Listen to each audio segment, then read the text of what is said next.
Então vamos abrir nossas Bíblias lá em Efésios, capítulo 1, a partir do verso de número 15. Alguns irmãos aí estão participando desse culto, desse estudo agora, vão participar desse estudo de suas casas. Seria muito bom que vocês também estivessem com suas Bíblias e lessem o texto bíblico em uma Bíblia que você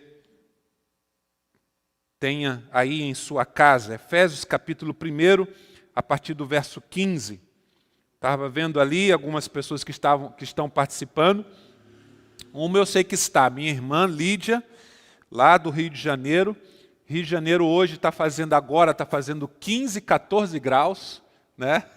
Então isso é muito frio para os cariocas, né? Então a Lídia estava conversando comigo agora, pouco antes de eu vir para cá, estava conversando com ela, com minha irmã, e ela disse: a mãe está aqui debaixo dos cobertores, né? E agora elas estão lá, certamente debaixo dos cobertores, mas participando desse momento de culto.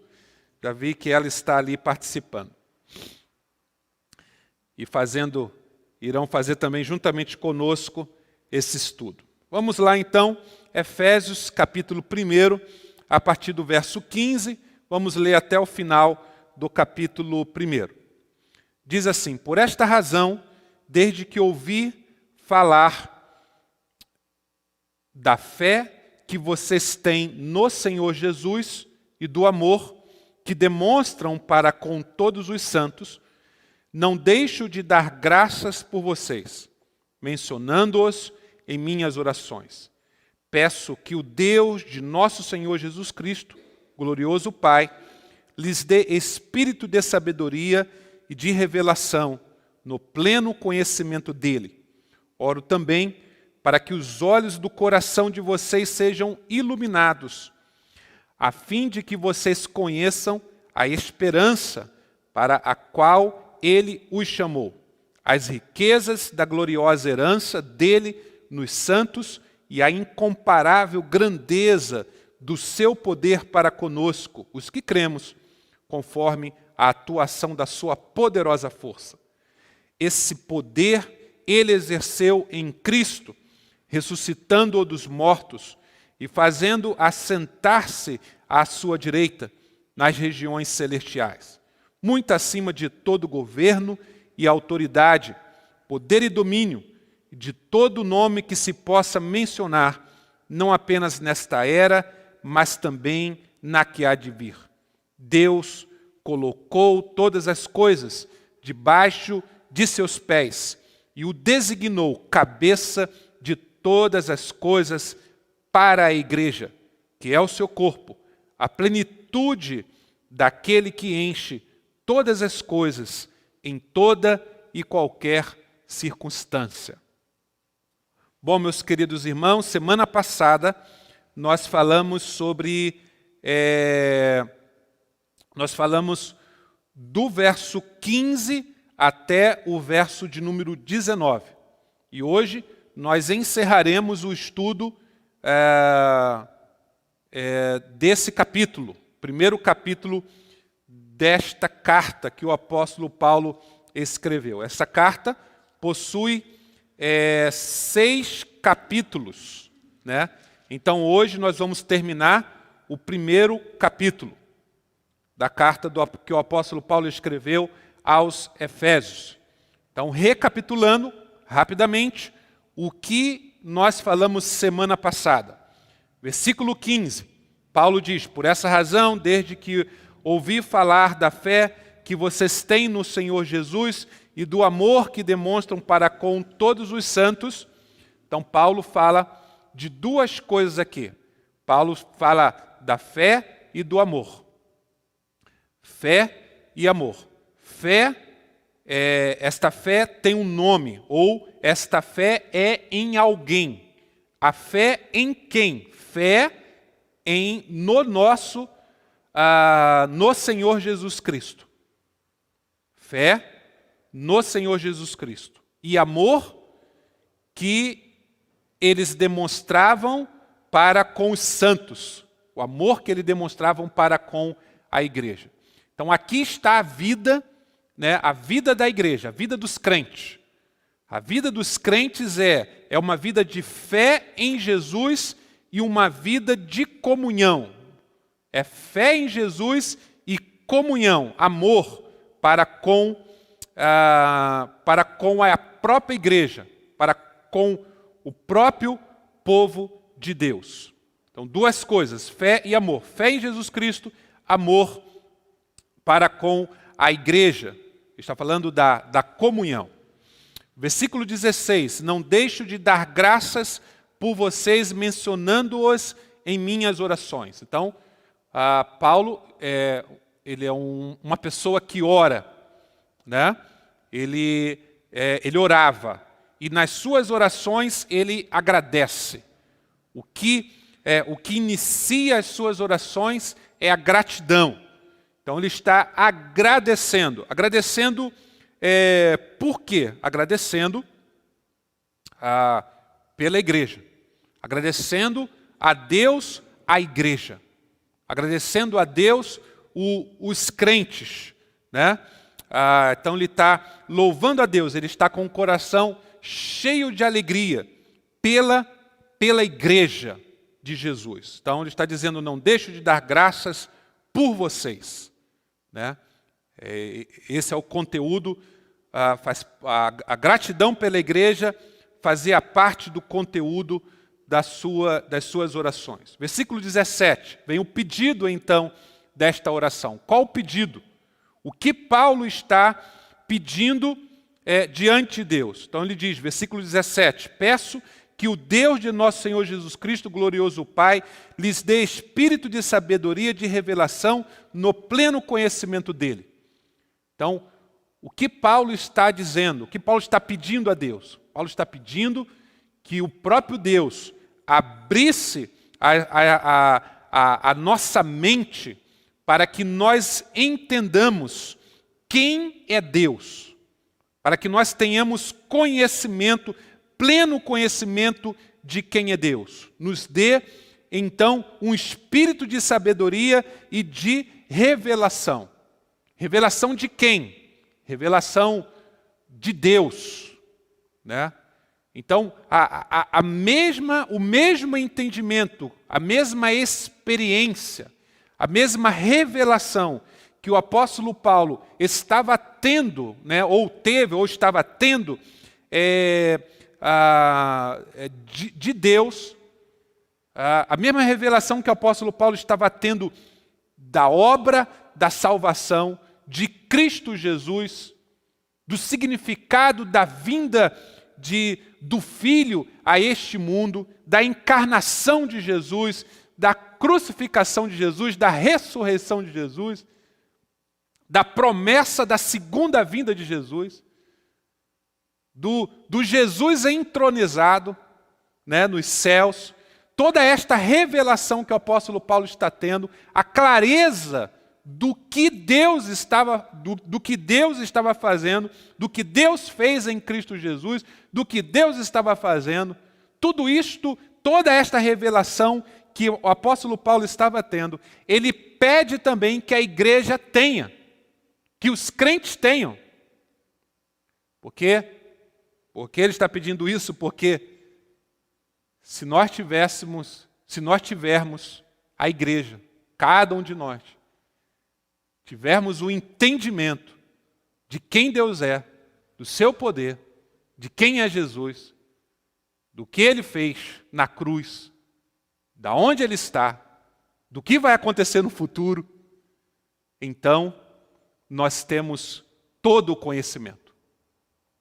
Nós conhecemos o que nós precisamos conhecer. É esta revelação. Então o apóstolo Paulo está pedindo, Senhor, que eles tenham essa sabedoria, que eles tenham essa revelação, que eles tenham o pleno conhecimento de Ti. Né? Nós temos orado por isso, né? Então quando a gente ora pelos nossos filhos, nós temos que pedir isso. Quando nós oramos pelas famílias, nós temos que pedir isso. Quando nós oramos pela igreja, nós temos que pedir isso. Senhor, que as pessoas tenham um conhecimento, uma revelação, uma sabedoria, um pleno conhecimento de Ti.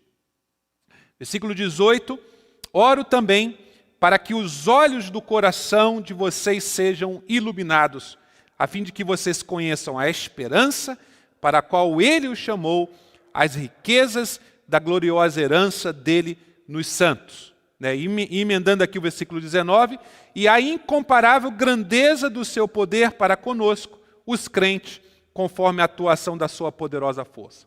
Então vejam que, voltando aqui o versículo 18, então oro também para que os olhos do coração. Então, quando Paulo fala do coração, ele está falando dos sentimentos. Então, versículo 17, Paulo está falando da mente, conhecimento, sabedoria. E no versículo 18, Paulo agora vai falar dos sentimentos. Porque a compreensão de quem Deus não há como termos somente com o intelecto. Nós precisamos do coração, os sentimentos. Deus, ele é entendido também, ele é entendido também pelos sentimentos, não só pela mente. E aqui, versículo 15 que nós lemos, ele fala então da fé e do amor. Fé em Jesus Cristo, intelecto, aquilo que nós entendemos. Amor, sentimento, fé e amor. Novamente aqui você tem versículo 17 e versículo 18, está falando desses dois aspectos do nosso ser. O intelecto, a mente, a sabedoria, conhecimento, revelação, e no versículo 18, o coração, sentimentos. Os olhos do meu coração também precisam ser abertos para entendermos quem é Deus, o que Ele está fazendo. Então, e aqui ele fala de três tempos, ele diz para que nós conheçamos, versículo 18 ainda, que nós conheçamos a esperança que Ele nos chamou, passado. No passado Ele nos chamou. Então, entendermos isso, o chamado de Deus. Nós somos chamados por Deus. E depois ele diz, as riquezas da gloriosa herança dele nos santos. Ou seja, futuro, herança. O que nós vamos receber por herança. Então, está falando do futuro. E o versículo 19, então ele diz, é a incomparável grandeza do seu poder para conosco, presente. Um poder que está sobre a vida da igreja. O poder sobre a igreja. Então ele diz, a incomparável grandeza do seu poder para conosco. Compreendamos isso. Então Paulo está falando do passado, o chamado. O futuro, a herança. E o presente, o poder que está atuando em nós. Os que cremos, conforme a atuação da sua poderosa força. Então, passado, o chamado. Futuro, a herança. Presente, o poder que está sobre a igreja. Então, quando nós entendemos esses aspectos todos, de forma plena, então, tudo à nossa volta fica muito pequeno. E Deus se torna para nós, é uma realidade para nós, o Deus Criador, o Deus Todo-Poderoso, o Deus que sustenta todas as coisas, e essa força está atuando em nós, está presente no mundo, está governando todas as coisas. Agora, que é o estudo de hoje, a partir do versículo 20. Versículo 20, o apóstolo Paulo, então, vai explicar que poder é esse. Que poder é esse? Versículo 20. Esse poder ele exerceu em Cristo, ressuscitando-o dos mortos, fazendo assentar-se à direita nas regiões celestiais. Versículo 20, né? Para a gente começar aqui. Então, o que o apóstolo Paulo está dizendo aqui? Paulo está explicando o poder, né? Então, Paulo está dizendo, é o mesmo poder, o poder que está sobre a igreja, o poder que está atuando poderosamente na igreja. É o mesmo poder que exerceu em Cristo ressuscitando dos mortos. Jesus morreu numa cruz. E Deus, pelo seu poder, ressuscitou dos mortos. Jesus foi ressuscitado por Deus. O Filho verdadeiramente morreu na cruz. E de forma sobrenatural, pelo poder de Deus, o Pai o ressuscitou dos mortos. O Pai ressuscitou dos mortos e o levou a assentar-se à sua direita. Então aqui nós temos de forma resumida o Evangelho. O que é o Evangelho?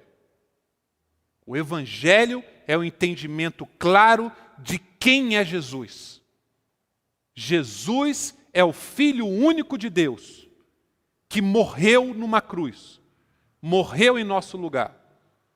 Mas ao terceiro dia, o Pai o ressuscitou e o levou para assentar-se à sua direita.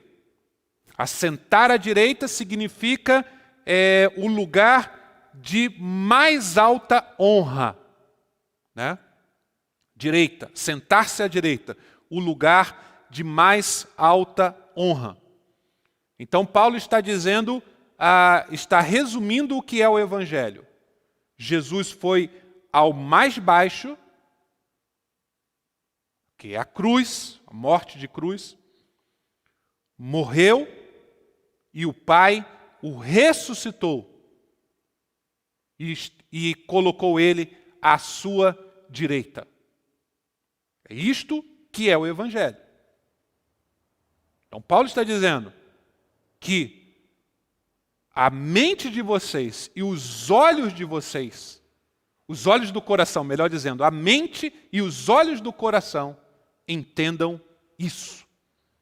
Entendam isso que aconteceu, o Evangelho. E é o mesmo poder que está atuando nas nossas vidas, sobre nós. Então, quem é a igreja? A igreja é o povo revestido de poder. Quem sou eu? Eu não sou ninguém. Eu não tenho nenhum poder.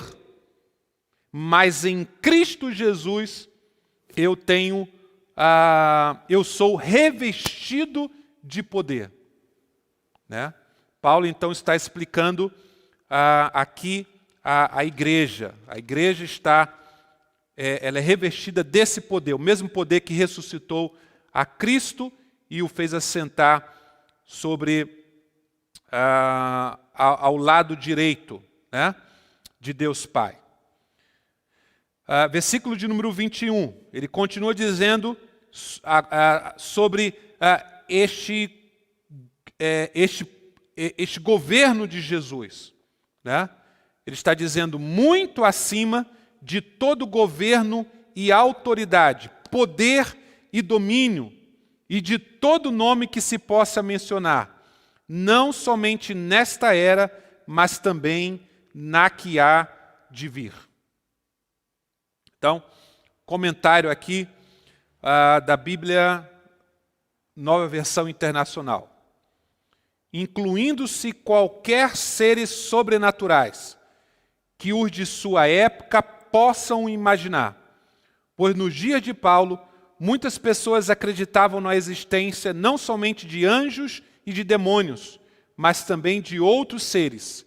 Cristo está acima de todos. Então, a nossa mente, o nosso coração precisa entender isso. Como nós temos falado, né? Nós olhamos para o mundo e vemos o caos. Olhamos para o mundo e vemos o desgoverno. Olhamos para o mundo e achamos que nada faz sentido. Mas quando os nossos olhos, a nossa mente, entende quem é Deus, e o que Deus fez em Cristo Jesus, e o que Deus fez no Filho e através do Filho, nós enxergamos que Cristo está governando sobre tudo. Ele tem o poder sobre todas as coisas, sobre todas as eras, sobre todos os tempos. Esse tempo que nós estamos hoje e o tempo que há de vir. Tudo está sobre o seu governo, o seu domínio.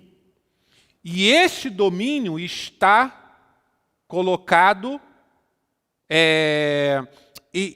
ele é participado também para a igreja. Nós vamos chegar nesse ponto. A igreja. Quem é a igreja? Porque aqui Paulo está falando que Deus fez em Cristo Jesus. Mas ele quer chegar e ele quer explicar também quem é a igreja. Essa questão de domínio está presente desde o início. Porque o homem, o ser humano, foi criado para dominar. Abra sua Bíblia lá em Gênesis capítulo 1, versículo 26. Gênesis capítulo 1, versículo de número 26.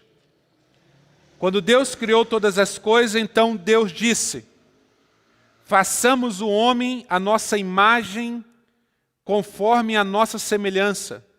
Domine ele sobre os peixes do mar, sobre as aves do céu, sobre os grandes animais de toda a terra, sobre todos os pequenos animais que se movem rente o chão. Então, Deus criou o ser humano para dominar, para governar, para ser senhor. O homem pecou e o homem perde então esta capacidade, este domínio. Ele não consegue mais fazer com que as coisas funcionem como deveriam funcionar. Ele perde o controle, ele perde o domínio por causa do pecado. Agora em Cristo, todo este poder, todo este governo foi então retomado. Jesus, o Filho, o Deus que se fez homem, e o homem que é Deus, está agora sobre o domínio de todas as coisas. O homem foi criado para dominar. Em Cristo, nós também dominamos sobre tudo. Não vamos perder de vista que Paulo está falando sobre o poder que em nós atua.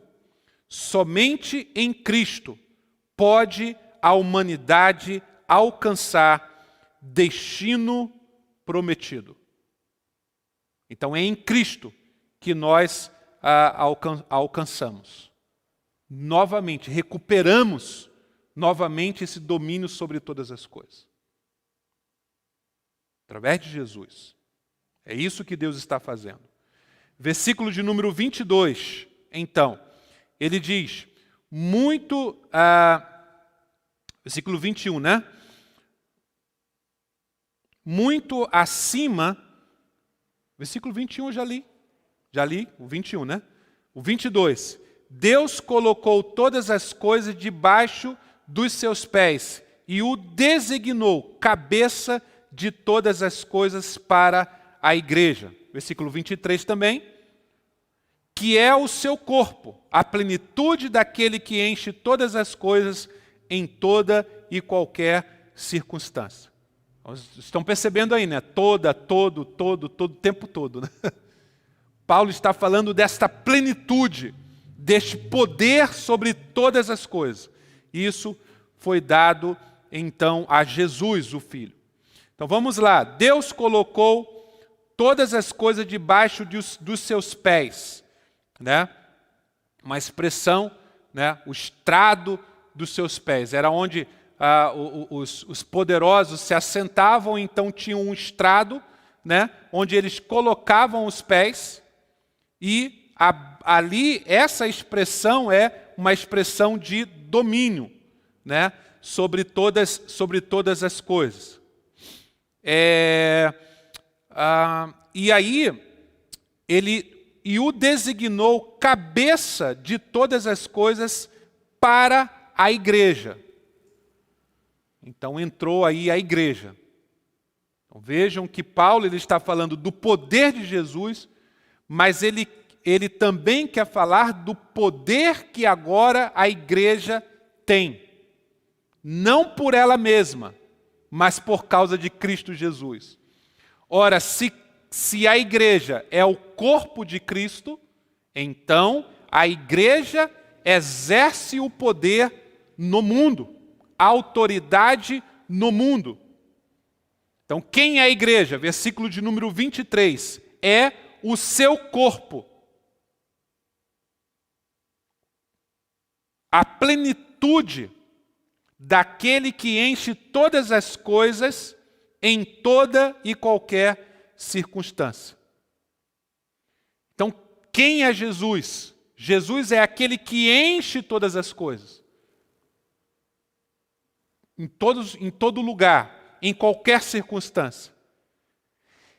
Como que ele faz isso? Ele faz isso através da igreja. É a igreja que faz isso. É a igreja que enche todas as coisas nesse mundo. Não por ela mesma, mas por causa de Cristo Jesus.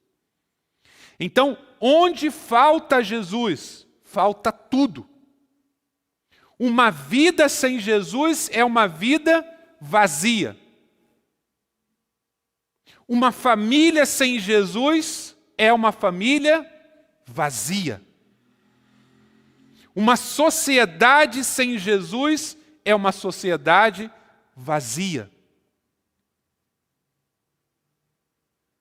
Então, Paulo está dizendo que a única solução para uma vida, para a vida de uma família, para a sociedade é Jesus, porque só Ele preenche todas as coisas, todas as faltas. Então, onde falta Jesus, falta tudo. Então, lembrando do Salmo de número 23, né? O que o Salmo de número 23 vai nos dizer?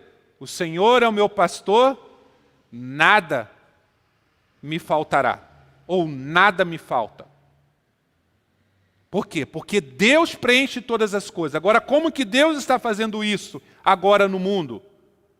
Ele fez isso colocando Jesus sobre todas as coisas, o Filho sobre todas as coisas e preenchendo. Jesus é aquele que preenche todas as coisas. Como que Deus faz isso agora? Através da igreja, o corpo de Cristo. O corpo de Cristo. Então, onde está o crente? Ele preenche todas as coisas.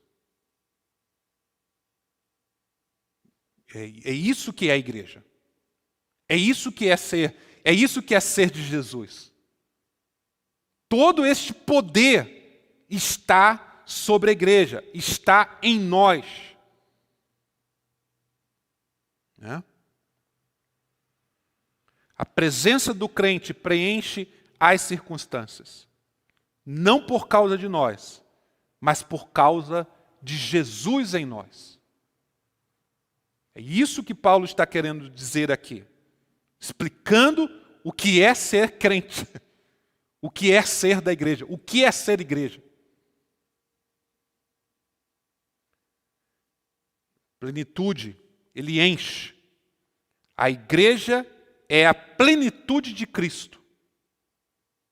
Provavelmente no sentido de que aquele que preenche todas as coisas também preenche a igreja. Então, como funciona? Na visão espiritual do apóstolo Paulo, o que Deus estava falando para ele e o que ele queria que ficasse bem claro para nós. Era isso que ele estava pedindo, era isso que ele estava orando. Que fique claro na mente dos crentes o que eles são. O que acontece? Jesus está na igreja. Ele preenche a igreja.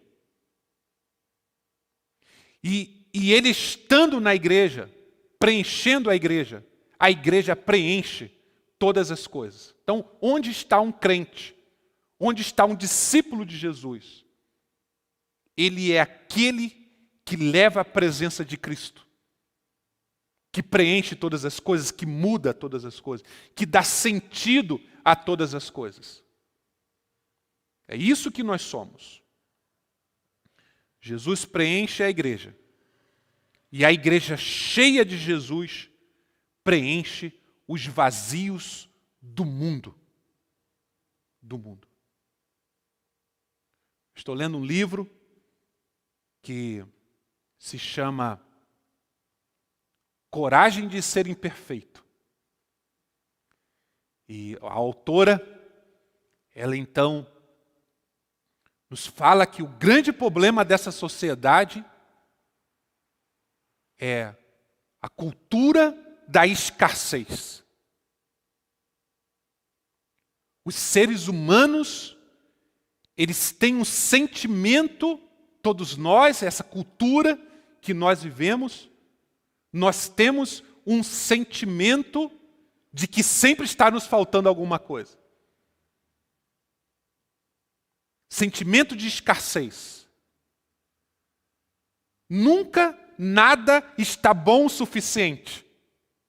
Nunca temos o suficiente.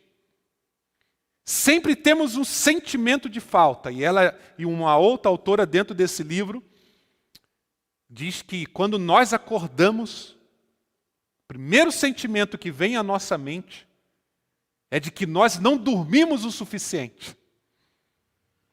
Sentimento de escassez. Faz parte da nossa cultura. A nossa cultura é a cultura da falta.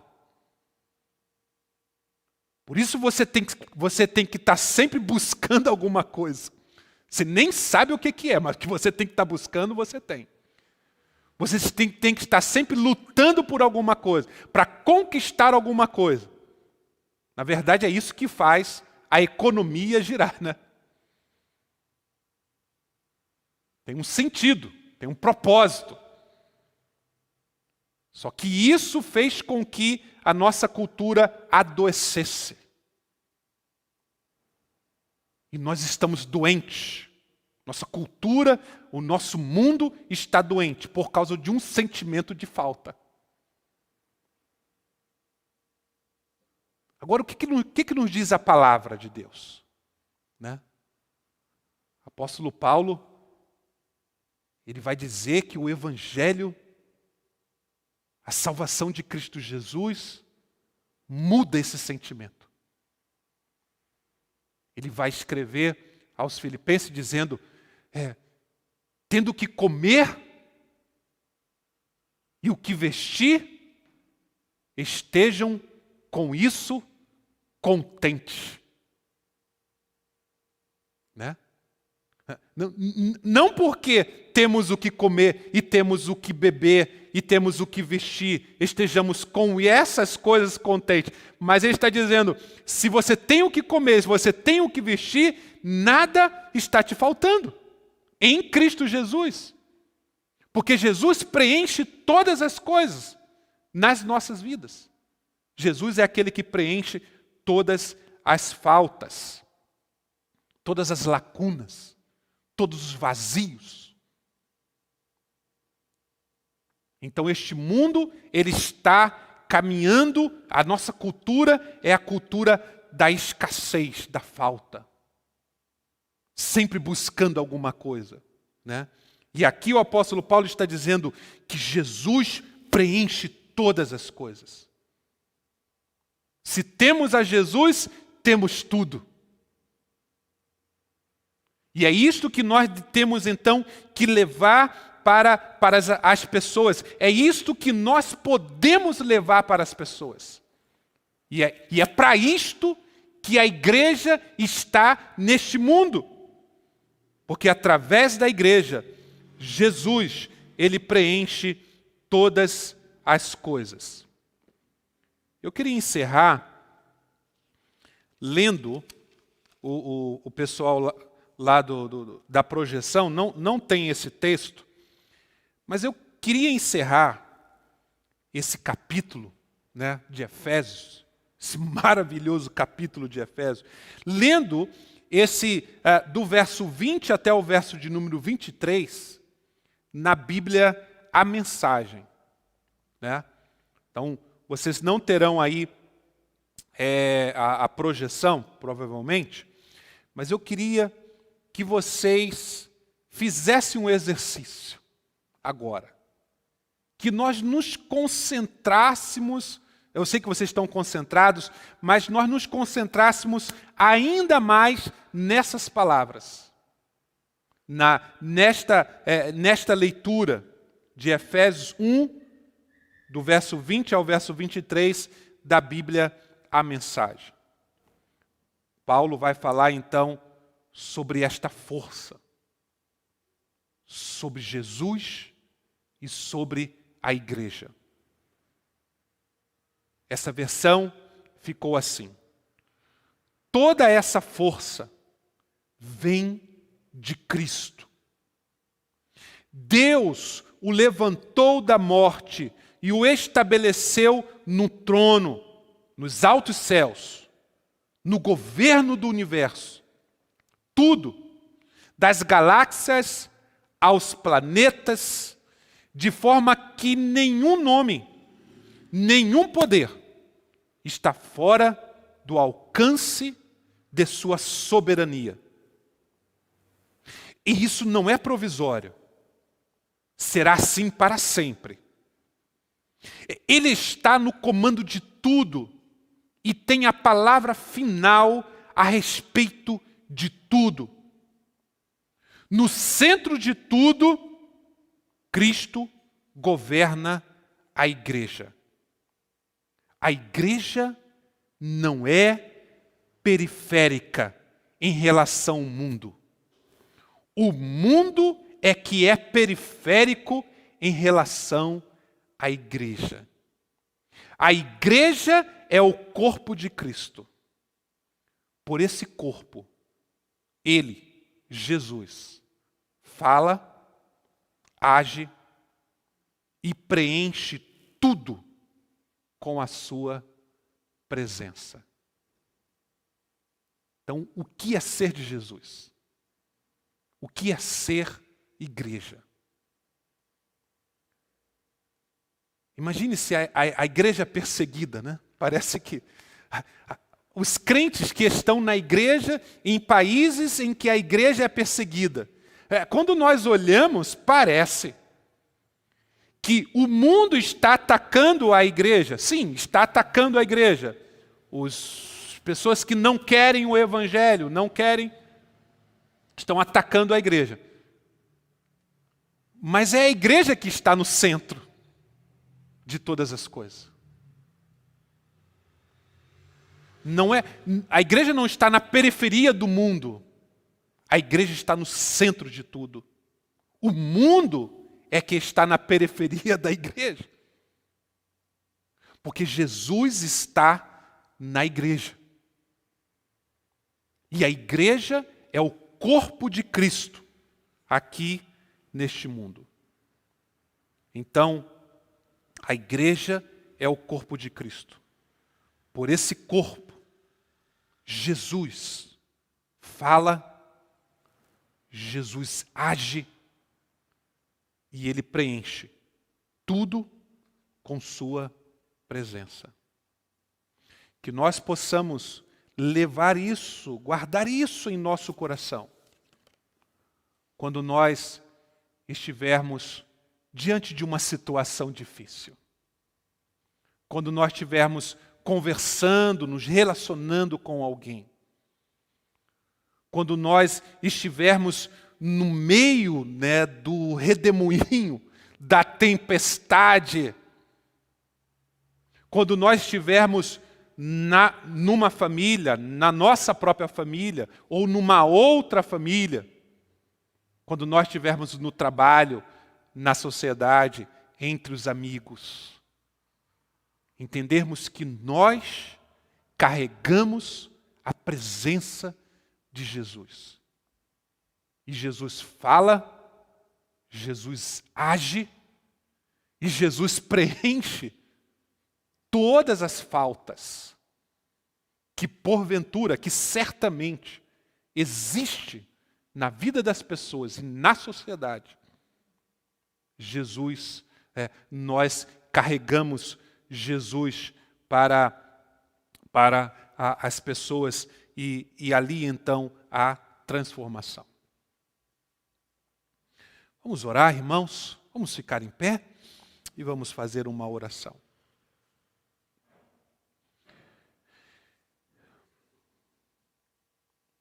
Nossa oração é que Jesus, mais uma vez, nos revista desse poder. Que mais uma vez tenhamos coragem de ir ao mundo, porque o mundo precisa de Jesus. Pai querido, Deus eterno, graças te damos por esta noite. Graças te damos, ó Deus, pela tua palavra. Ó Deus, que o Senhor realmente esteja nos dando conhecimento, sabedoria, revelação de quem o Senhor é. E de que os olhos do nosso coração também sejam abertos. Enxerguemos o seu poder. E entendamos o Evangelho, a salvação em Cristo Jesus. E compreendamos que Ele, o seu Filho amado, está sobre todas as coisas, tem um domínio sobre todas as coisas. E mais, Senhor, que nós possamos entender quem nós somos em Cristo Jesus. O que é ser um discípulo de Jesus neste mundo? O que é ser da igreja? O que é pertencer à igreja? Que nós entendamos perfeitamente, claramente, que Jesus preenche a igreja. E que nós, preenchidos por Jesus, vamos ao mundo e preenchemos todas as coisas, levando a presença do seu Filho. Pai querido, que desta forma nós deixemos de sermos tímidos, que tenhamos coragem e entendamos que o Senhor fala através de nós, o Senhor age através de nós, o Senhor preenche todas as coisas. Quando nós então levamos Jesus para as outras pessoas, para famílias, e para a sociedade. Pai querido, que entendamos claramente que nós estamos como igreja e porque o Senhor está conosco, porque o Senhor preenche todas as coisas na igreja, nós estamos no centro do universo. E todo mundo, ó Deus, todo o planeta, toda a humanidade precisa conhecer a Jesus e terem as pessoas terem as suas vidas transformadas. Pai, que isto fique claro, ó Deus, em nossa vida, em nossa mente, do que é ser um discípulo de Jesus. Pai, e que aonde nós estivermos, possamos falar, agir e levar a Tua presença às pessoas que tanto precisam, que tanto têm falta nessa cultura da escassez que nós vivemos, nesta busca tão cansativa que as pessoas estão vivendo hoje, sempre tendo falta de algo. Deus querido, nós possamos levar a Jesus para essas pessoas. E desta forma, ó Deus, pessoas, famílias, a sociedade, sejam então transformadas. Ó Deus querido, revista-nos, Pai de amor, do seu poder. É o que nós te pedimos, é o que nós clamamos ao Senhor. Abre nossas mentes e nossos corações para esta realidade, a realidade espiritual, a realidade acima de todas as realidades, a verdade acima de todas as verdades. O que nós vemos, ó Deus, as circunstâncias, como está o mundo, ó Deus, não representa, não é a realidade. A realidade, a verdade, nós aprendemos aqui na Tua palavra, no Teu Evangelho. Teu Filho amado Jesus Cristo está governando sobre tudo. Ele é soberano sobre todas as coisas. Pai, dá-nos a Tua bênção. Alcance nesse momento, nós te pedimos, aqueles que estão sofrendo. Anima-os, Pai querido, nesta hora. Pai, aqueles que estão passando por lutas, ó Deus, com a saúde física. Ó Deus querido, cure essas vidas. Nós te agradecemos por aqueles que foram curados. Louvado e bendito seja o Teu santo nome. Nós te louvamos. Mas, Pai querido, há tantos e tantos que precisam, ó Pai, do toque poderoso das Tuas mãos nesta hora. Cura, ó Deus, das suas enfermidades. Enfermidades físicas. Cure também, ó Deus, das enfermidades emocionais. Ó Deus, e se há alguém que está nos ouvindo que ainda não teve essa experiência com o Senhor, ó Deus querido, abra, ó Deus, as mentes e os corações para que entendam o Teu Evangelho e se convertam ao Senhor e sejam salvos. Nós oramos agradecidos, oramos em o nome de Jesus. Amém e amém. Que a graça maravilhosa do nosso Senhor e Salvador Jesus Cristo, o amor de Deus Pai, a doce consolação do Espírito Santo de Deus, recaiam sobre todo o povo de Deus aqui reunido, sobre a vida de cada irmão e irmã, sobre a vida de cada família aqui presente, as famílias que estão participando deste culto, através da internet, esteja sobre todo o povo de Deus, espalhado sobre a face da terra, hoje e pelos séculos dos séculos. Amém e amém. Deus abençoe a todos, um grande abraço, um bom resto de semana para todos.